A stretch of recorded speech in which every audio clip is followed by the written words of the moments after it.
ഇംഗ്ലണ്ടിലെയും വെയിൽസിലെയും നവജാത ശിശുക്കൾക്കിടുന്ന പേരുകളിൽ ഏറ്റവും കൂടുതൽ കുട്ടികൾക്കിട്ട പേര് പ്രവാചകൻ മുഹമ്മദിന്റേതാണെന്ന് റിപ്പോർട്ട്. 2016 മുതൽ ആൺകുട്ടികളുടെ ആദ്യ 10 പേരുകളിൽ മുഹമ്മദ് ഉണ്ടായിരുന്നു.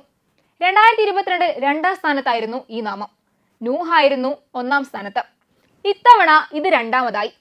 ഒലിവർ 3-ാം സ്ഥാനത്തും.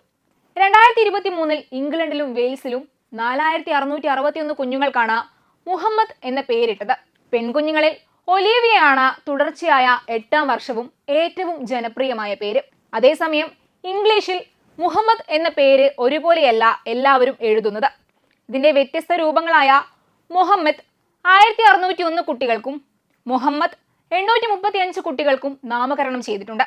ഈ 3 പേരുകളും ചേർത്താൽ 7097 ശിശുക്കൾക്കാണ് ഇസ്ലാമിലെ അവസാന പ്രവാചകന്റെ നാമം നൽകിയിരിക്കുന്നത്.